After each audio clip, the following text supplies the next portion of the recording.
Hello guys, मेरी YouTube channel में आपका स्वागत है। मेरा नाम मनमोहन मिश्रा। तो आज मैं आपको इस वीडियो में एक्सिस स्मॉल कैप फंड का डिटेल रिव्यू करके बताने वाला हूं। तो वीडियो पूरा डिटेल में होगा। मैं आपको एक्सेल शीट में फंडामेंटल एनालिसिस करके दिखाऊंगा और लास्ट में वो कंक्लूजन में ये भी बताऊंगा कि आपको इसमें इन्वेस्टमेंट करना चाहिए या नहीं करना चाहिए, और अगर आपको इसमें इन्वेस्टमेंट करना चाहिए तो कितने साल तक करना चाहिए। तो मेरे चैनल को सब्सक्राइब जरूर कर दीजिए। मुझसे बताता है तो चलिए शुरू करते हैं। तो जैसा कि आप मेरे यहाँ पे स्क्रीन पे देख पा रहे होंगे, एक्सिस स्मॉल कैप फंड, इसका अगर आप लॉन्च ऑन डेट देखें तो 5 दिसंबर 2013 है। मतलब इस फंड को अगर आप देखा जाए तो लॉन्च होते होते 12.1 ईयर्स हो चुके हैं। तो काफी पुराना फंड है और काफी नामी फंड है। तो अब इसमें हम रिटर्न के बारे में बात कर लेते हैं। तो रिटर्न के बारे में बात करें तो कैटेगरी रिटर्न 12.1 ईयर्स में 21.52% तक का मैसिव रिटर्न है। लेकिन इस फंड का आप रिटर्न देखेंगे 12.1 ईयर्स में तो 22.96% तक का मैसिव रिटर्न है। तो अब देख पा रहे कि हमने कैटेगरी को करीब करीब 1.5% से बीट कर रखा है, जो कि एक ठीक ठाक सा मार्जिन है लॉन्ग टर्म में। लेकिन हाँ, इससे हम इससे जज नहीं कर पाएंगे कि मतलब ये एक अच्छा खासा फंड है या नहीं है। यहाँ पे हमको सब डिटेल में एनालिसिस करना पड़ेगा कि मतलब इस पर्टिकुलर म्यूचुअल फंड में कितना रिस्क है और किस रिस्क के बेसिस में इसने रिटर्न इतना दिलवा रखा है, और कैटेगरी बीटिंग रिटर्न है। क्योंकि देखिए यहाँ पे कैटेगरी के हिसाब से अगर देखा जाए तो लगभग आसपास ही रिटर्न मिल रखा है, कोई ज्यादा मेजर डिफरेंस नहीं है। लेकिन लॉन्ग टर्म में 1.5% भी एक थोड़ा ठीक ठाक सा कैटेगरी बीटिंग रिटर्न बन जाता है और ठीक ठाक सा एक अच्छा मार्जिन बन जाता है। तो यहाँ पे नीचे अगर बात करें तो अगर मान लीजिए इस पर्टिकुलर म्यूचुअल फंड में हमने 1,000 रुपए इन्वेस्टमेंट किया होता है हर महीने कंटिन्यूसली 10 साल तक, तो आपका जो अमाउंट डिपॉजिट होता है 10 साल में 1.2 लाख रुपीज, और 1.2 लाख रुपीज जब कन्वर्ट होकर बन गया होता 3.68 लाख रुपीज में। तो आप देख पा रहे कि यहाँ पे जो आपका पैसा है 3 गुना हो गया होता अगर आपने इस पर्टिकुलर म्यूचुअल फंड में इन्वेस्टमेंट किया होता 10 साल पहले से, एसआईपी शुरू किया था 1,000 रुपए में। लेकिन इस पर्टिकुलर म्यूचुअल फंड में ना इन्वेस्टमेंट करके आपने गोल्ड में इन्वेस्टमेंट किया होता तो गोल्ड में जब आपका अमाउंट डिपॉजिट होता 1.2 लाख रुपीज, 1.2 लाख रुपीज जब कन्वर्ट होकर बन गया होता 2.10 लाख रुपीज में। तब देख पा रहे कि यहाँ पे जो पैसा है आपका डबल नहीं हुआ है, डबल से भी मतलब थोड़ा कम है। लेकिन फिर भी गोल्ड आपको पता है कि रिसेंटली अगर आप देखा जाए लास्ट के जो 2 साल में इसने एक मैसिव रिटर्न दे रखा है। लेकिन ऑल टाइम अगर आप रिटर्न देखेंगे तो इसका ऑन एन एवरेज उसी के आसपास आप मान सकते हैं कि 10 से 11% तक का रिटर्न गोल्ड ने दे रखा है। लेकिन अगर मान लीजिए आपने गोल्ड में ना इन्वेस्टमेंट किया, आपने एफडी में इन्वेस्टमेंट किया था, तो आपका अमाउंट डिपॉजिट था 1.2 लाख रुपीज, और 1.2 लाख रुपीज कन्वर्ट होकर बन गया था 1.74 लाख रुपीज में।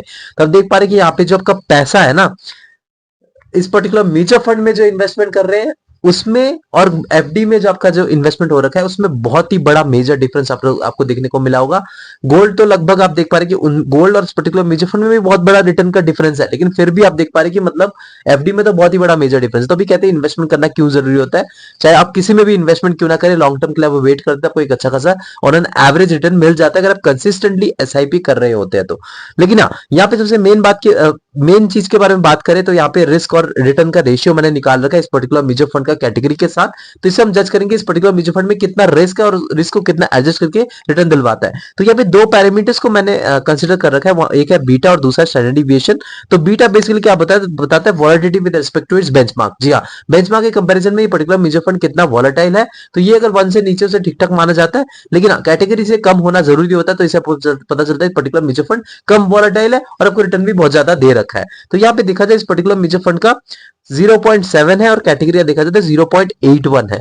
तो कैटेगरी और इस पर्टिकुलर म्यूचुअल फंड का वॉलेटिलिटी में बहुत ही बड़ा मेजर डिफरेंस है। मतलब कैटेगरी में ज्यादा वॉलेटिलिटी है और रिटर्न भी आपको कैटेगरी से मतलब इस पर्टिकुलर म्यूचुअल फंड से कम है। लेकिन यहाँ पे आप देखा जाए वॉलेटिलिटी यहाँ पे इस पर्टिकुलर कैटेगरी से कम है, रिटर्न भी कैटेगरी बीटिंग है। तो यहाँ पे एक सुपर पॉजिटिव फीडबैक रहेगा बीटा के मामले में अगर देखा जाए, मतलब रिस्क के मामले में। यहाँ पे दूसरा जो पैरामीटर है वो आपका स्टैंडर्ड डिविएशन। जी हाँ, स्टैंडर्ड डिविएशन की बात करें तो देखिए आपका जितना एक एवरेज रिटर्न होता है ना, उससे कितना प्लस उससे कितना माइनस रिटर्न मिलने के चांसेस रहते हैं, उसके बीच में एक रेंज बन जाता है, उसी के बीच में रिटर्न मिलने के चांसेस रहते हैं। जैसे एग्जांपल ले लीजिए, आप इस पर्टिकुलर म्यूचुअल फंड का एवरेज रिटर्न अगर 10% है, तो इस पर्टिकुलर म्यूचुअल फंड का स्टैंडर्ड डिविएशन अगर 14.32 है, तो आप इसमें 10 प्लस 14.32 कर दीजिए, मतलब आपको कितना हुआ 24.32%, और 10 माइनस 14.32 कर दीजिए, मतलब -4.32%। तो -4.32% से लेकर आपका 24.32% तक का पॉजिटिव रिटर्न, इसी के बीच में एक रेंज बन गई, इसी के बीच में आपको एक रिटर्न मिलने के हर साल चांसेस रहते हैं। तो ये अगर जितना कम हो उससे अच्छा खासा बनाता है, क्योंकि यहाँ पे आपका जो वॉलिडिटी होती है वो थोड़ा कम हो जाता है। तो यहाँ पे वर्ल्ड यहाँ पे अगर देखा जाए स्टैंडर्ड डिविएशन का 14.32 है और कैटेगरी देखा जाए तो 16.80 है, मतलब कैटेगरी से कम यहाँ पे रिस्क लेके चलता है और रिटर्न भी आपको कैटेगरी बीटिंग रिटर्न दे रहा है। तो यहाँ पे सुपर पॉजिटिव फीडबैक रहेगा यहाँ पे रिस्क के मामले में अगर आप देखा जाए और रिटर्न को कंपेयर करें तो कैटेगरी से। लेकिन हाँ, इसके नीचे अभी हम इसके बारे में डिस्कस करने वाले हैं कि मतलब यहाँ पे मार्केट कैपिटलाइजेशन क्या है, सेक्टर एलोकेशन क्या है और फंड मैनेजर्स कैसे है, उसके बारे में सारा डिटेल में बात करने वाले हैं। उससे पहले मैं आपको एक चीज बता दूं, अगर आप कंफ्यूजन है कि आप कौन से म्यूचुअल फंड को में पिक करके इन्वेस्टमेंट करें, तो मैं आपको एक चीज बताना चाहता हूँ। इसी के लिए मैंने एक बुक लिख रखी है, बुक का नाम है the 100 mutual fund tips for beginners in India. जी हाँ, ये जो लोग कंफ्यूजन में है, जो लोग अभी बिगिनर्स है, जिनको पता नहीं चल पा रहा है पिक कैसे करेंगे, तो वो कभी कभी मैं भी ऐसा ही था। मतलब अगर आप देखा जाए 7 से 8 साल पहले अगर आप देखेंगे तो मुझे भी पता नहीं चल रहा था मैं क्या करूं। तो उस बेसिस पे मैंने अपना खुद का एक्सपीरियंस के बेसिस पे मैंने एक बुक लिख रखी है, आप इसको परचेज कर सकते हैं, जो कि इसका लिंक मैंने डिस्क्रिप्शन में दे रखा है, आप अमेजोन में इसको परचेज कर सकते हैं। अब आगे बढ़ते हैं, जो दूसरा टॉपिक है वो आपका रिटर्न वर्सेस कैटेगरी बात करें तो देखिए, रिटर्न वर्सेस कैटेगरी यहाँ पे अबव एवरेज रिटर्न है, और कैटेगरी कंपैरिजन में रिस्क वर्सेस कैटेगरी बात करें तो यहाँ पे लो है। जी हाँ, रिस्क कंपैरिजन करें तो लो है और रिटर्न भी अबव एवरेज है कैटेगरी कंपैरिजन में, तो डेफिनेटली यहाँ पे सुपर पॉजिटिव फीडबैक रहेगा रिटर्न वर्सेस कैटेगरी के मामले में और रिस्क वर्सेस कैटेगरी के मामले में। अब मान लीजिए इस पर्टिकुलर म्यूचुअल फंड में आपने डिसीजन ले लिया और एसआईपी स्टार्ट करना चाहते हैं, आप 100 रुपए से अपना मिनिमम एसआईपी स्टार्ट कर सकते हैं मंथली। और मान लीजिए आप इस पर्टिकुलर म्यूचुअल फंड में लमसम करना चाहते हैं वन टाइम, तो आप 100 रुपीज से वन टाइम इन्वेस्टमेंट करना अपना स्टार्ट कर सकते हैं, जो कि एक सुपर पॉजिटिव फीडबैक रहेगा। देखिए आजकल जो है स्टूडेंट लोग भी इन्वेस्टमेंट करना स्टार्ट कर रहे हैं, जो कि एक स्मॉल अमाउंट अगर रहेगा ना, तो स्टूडेंट लोग भी अच्छा खासा इन्वेस्टमेंट करके अच्छा खासा रिटर्न ले पाएंगे। तो यहाँ पे एक सुपर पॉजिटिव फीडबैक रहेगा। लॉक इन पीरियड की बात करते हैं, कोई भी लॉक इन पीरियड नहीं है, कभी भी यहाँ पे आपने इन्वेस्टमेंट कर दिया, कभी भी यहाँ से आपने एग्जिट मार लिया। एम साइज की बात करें तो एम का फुल फॉर्म होता है एसेट अंडर मैनेजमेंट। जी हाँ, इससे आपको पता चलता है इस पर्टिकुलर म्यूचुअल फंड में कितना पैसा इन्वेस्टेड है। तो एम साइज अगर जितना मीडियम रहेगा उससे अच्छा खासा माना जाता है, क्योंकि देखिए एम साइज अगर ज्यादा हो जाता है तो फंड मैनेजर को मैनेजमेंट करने में ज्यादा दिक्कत आ जाती है।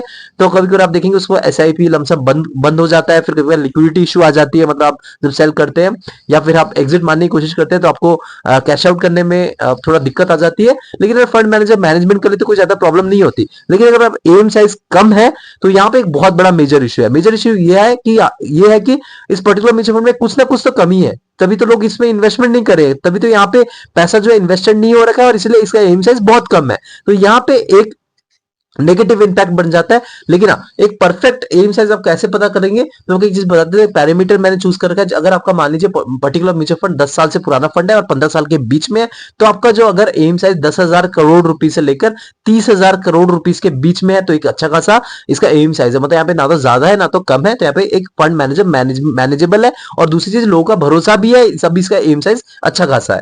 तो यहाँ पे अगर देखा जाए तो 26,769 करोड़ रुपीज तक का इस पर्टिकुलर म्यूचुअल फंड में इन्वेस्टमेंट हो रखा है। तो यहाँ पे एक सुपर पॉजिटिव फीडबैक रहेगा एम साइज के मामले में। अब यहाँ पे एक और चीज पे बात करें वो आपका एक्सपेंस रेशियो। देखिए आप तो दिमाग लगाते नहीं है, दिमाग लगाने वाले कौन? आपके फंड मैनेजर आपका दिमाग लगाते हैं, आपका इन्वेस्टमेंट करके आपको एक अच्छा खासा रिटर्न दिलवाते हैं, तो उनको एज ए मैनेजमेंट फीस कुछ अमाउंट पेमेंट करना पड़ता है, तो उसी को कहते हैं एक्सपेंस रेशियो। जी हाँ, तो ये आपका कुछ मतलब जो आपका जो अमाउंट है, जो आपने जो इन्वेस्टमेंट कर रखा है, उसका कुछ 1% होता है। तो यहाँ पे अगर देखा जाए 1% नीचे उससे अच्छा खासा माना जाता है। तो यहाँ पे अगर एक्सपेंस रेशियो 1% से, क्यों देखिए अगर आप लॉन्ग टर्म के लिए वेट कर रहे, मतलब इन्वेस्टमेंट कर रहे हैं और लॉन्ग टर्म के लिए आपने जब इन्वेस्टमेंट करा, तो आपका अगर एक्सपेंस रेशियो 1% तक रहा, तो आप एज ए मैनेजमेंट फीस कुछ पेमेंट कर रहे हैं, तो आपका लाखों करोड़ों का एक्सपेंस रेशियो बन जाएगा। मतलब आप मान लीजिए मैनेजमेंट फीस पेमेंट करेंगे, जो कि मैं नहीं चाहता पेमेंट करें, तब ये 1% से नीचे उसे अच्छा खासा माना जाता है। तो यहाँ पे देखा जाए तो 0.56%, जो कि सुपर पॉजिटिव फीडबैक रहेगा, जो कि बहुत ही कम मैनेजमेंट फीस है यहाँ पे। अगर पे टैक्स इन्फॉर्मेशन की बात करें तो देखिए, अगर आप मान लीजिए आपने 1 साल से पहले एग्जिट मार दिया, कोई प्रॉफिट बुकिंग कर लेते, कोई 1% तक 20% तक का टैक्स देना पड़ेगा प्रॉफिट पे। अगर मान लीजिए आपने एक साल से बाद आपने प्रॉफिट बुकिंग करी तो आपको 12.5% तक का टैक्स देना पड़ेगा प्रॉफिट पे। अगर मान लीजिए आपने 1 साल से पहले एग्जिट मार लिया तो कोई 1% तक का एग्जिट लोड देना पड़ेगा। और मान लीजिए आपने 1 साल से बाद एग्जिट मारा तो कोई एग्जिट लोड देने की कोई जरूरत नहीं है।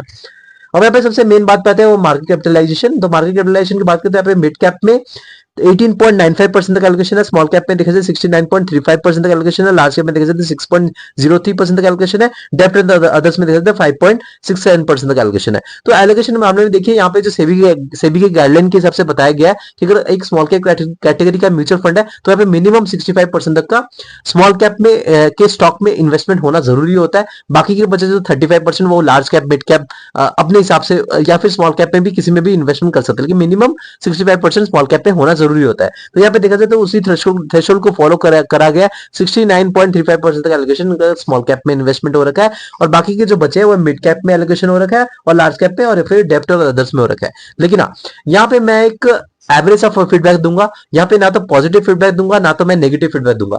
रीजन ये है क्योंकि आप देख पा रहे हैं कि यहाँ पे जो एक अच्छा फीडबैक इसलिए दूंगा। पहला मतलब चीज मैं आपको बताता हूँ, क्योंकि यहाँ पे स्मॉल कैप का जो एक थ्रेशोल्ड है वो फॉलो किया गया, जो कि 65% है, जो मिनिमम 69.35% मतलब आसपास ही फॉलो करा गया है। लेकिन बाकी के जो बचे 30% है, वो ये तो लार्ज कैप पे ज्यादा इन्वेस्टमेंट कर सकते थे, लेकिन उन्होंने मिड कैप में ज्यादा इन्वेस्टमेंट कर गया, जो कि यहाँ पे रिस्क थोड़ा ज्यादा बन जाता है। तो इसलिए यहाँ पे मैं थोड़ा सा नेगेटिव चीज मान लेते हैं। तो पॉजिटिव नेगेटिव यहाँ पे थोड़ा सा मैं एवरेज फीडबैक की तरफ जा रहा हूँ, ना तो अच्छा है ना तो बुरा है, क्योंकि इन्होंने थ्रेशोल्ड फॉलो कर रखा है, जो कि अच्छी चीज है। लेकिन मतलब जो 65% तक का स्मॉल कैप में, और दूसरा जो है लार्ज कैप में इनका इन्वेस्टमेंट कम है, तभी यहाँ पे एक नेगेटिव चीज आ रही है। तो यहाँ पे एक एवरेज सा फीडबैक रहेगा मार्केट कैपिटल के मामले में। टॉप 5 सेक्टरल एलोकेशन की बात करें तो यहाँ पे फाइनेंशियल सर्विसेज में इनका 20.94% का एलोकेशन है।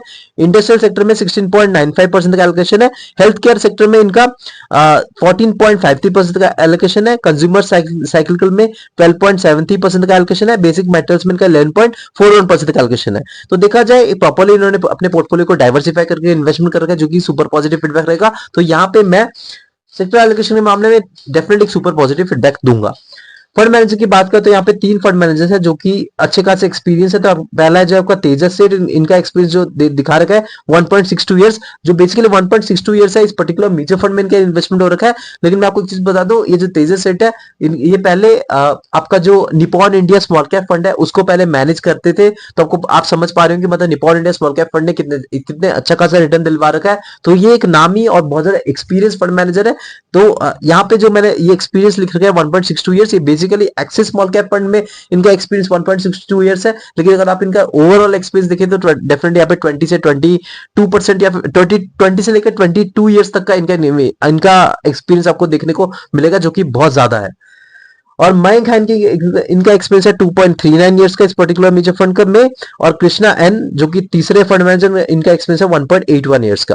तो देखा जाए यहाँ पे एक तो एक्सपीरियंस फंड मैनेजर है, जो कि सुपर पॉजिटिव फीडबैक रहेगा, क्योंकि देखिए आप इनकी पास्ट हिस्ट्री ट्रैक कर सकते हैं, पास्ट में इन्होंने कैसा रिटर्न दिलवा रखा है, इनकी पास्ट में स्ट्रेटेजी क्या रहती है। तो डेफिनेटली यहाँ पे एक सुपर पॉजिटिव फीडबैक रहेगा एक्सपीरियंस के मामले में। लेकिन दूसरी बात बताऊं तो क्वांटिटी ऑफ म्यूचुअल फंड की बात करें, sir quantity of fund manager की बात करें, तो यहाँ पे क्वांटिटी की बात करें तो डेफिनेटली यहाँ पे 3 फंड मैनेजर है, और एम साइज भी आपका ठीक ठाक है। आप देख पा रहे हैं यहाँ पे 26,769 करोड़ रुपीस है, जो कि 3 मैनेजर सफिशिएंट होते हैं। यहाँ पे इनको मैनेजमेंट करने में कोई दिक्कत फेस करने को नहीं पड़ेगा एम के साइज के हिसाब में अगर देखा जाए तो डेफिनेटली यहाँ पे फंड मैनेजर के मामले में, एक्सपीरियंस के मामले में और क्वांटिटी के मामले में भी सुपर पॉजिटिव फीडबैक रहेगा।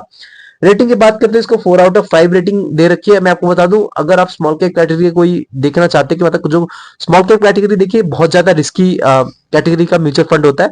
तो यहाँ पे अगर आप थोड़ा रिस्क कम लेके रिटर्न थोड़ा अच्छा खासा जनरेट करना चाहते हो, तो ऐसे म्यूचुअल फंड में आप देख सकते हैं, इनके बारे में रिसर्च कर सकते हैं। क्योंकि देखिए ये ही एक लौता म्यूचुअल फंड है जो कि थोड़ा कम रिस्क लेके अपने कैटेगरी से थोड़ा रिटर्न भी कैटेगरी को बीटिंग दे पाता है, क्योंकि इनकी जो है इनकी जो स्ट्रेटेजी रहती है थोड़ी कम रिस्क लेके थोड़ा अच्छा खासा रिटर्न दिलवाना। लेकिन हाँ, small cap category mutual fund है तो डेफिनेटली यहाँ पे एक बहुत ज्यादा रिस्क बना रहेगा, और ये लाइफ टाइम बना रहेगा। जब मार्केट बहुत नीचे जाएगा तो डेफिनेटली ये जो पर्टिकुलर म्यूचुअल फंड है बहुत तेजी से नीचे जाएगा। लेकिन हाँ, अगर आप स्मॉल कैप कैटेगरी कोई थोड़ा कम रिस्क लेके थोड़ा अच्छा खासा रिटर्न देखने चाहते हैं तो वैसे म्यूचुअल फंड को देख सकते हैं।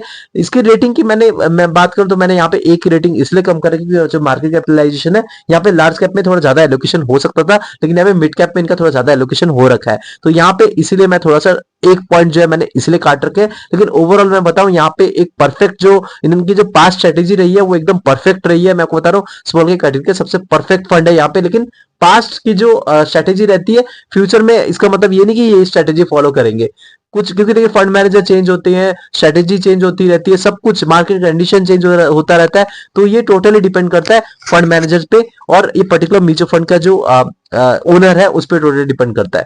लेकिन जो पास्ट का है जो मैंने बताया उसके बेसिस पे इसको जज करना ठीक नहीं रहता है। तो मैं आपको एक चीज बता दूं, लास्ट में कंक्लूजन में बताऊं तो, अगर आप के पास एक्स्ट्रा पैसा है, मतलब आप यहाँ पे सोच रहे हैं कि मैं कुछ एक्स्ट्रा पैसा जहां पे मैं पैसा लगा के भूल जाऊंगा, तो आप ऐसे म्यूचुअल फंड की तरफ देख सकते हैं। अगर आपके पास टाइम फ्रेम 7 से 10 साल का है तो आप ऐसे म्यूचुअल फंड में देख सकते हैं। अगर आपको इमरजेंसी फंड आपका अलग से है, मतलब इमरजेंसी टाइम आपको कुछ पैसा नहीं चाहिए इससे, तो आप तभी ऐसे म्यूचुअल फंड में इन्वेस्टमेंट कर सकते हैं। वरना इस ऐसे म्यूचुअल फंड में इन्वेस्टमेंट करना बहुत ही ज्यादा रिस्की रहता है। मैं बता रहा हूँ स्मॉल कैप तो बहुत ज्यादा रिस्की रहता है, तो यहाँ पे रिस्क डेफिनेटली बना रहेगा। लेकिन हाँ, आप जब इन्वेस्टमेंट करें तो आप खुद रिसर्च करके इन्वेस्टमेंट करिएगा, यानी कि मैंने बोलते अपने जाके भाग के इन्वेस्टमेंट कर दिया। तो मेरे चैनल को सब्सक्राइब कर दीजिए, मैं सुनाता रहता हूँ। Thank you.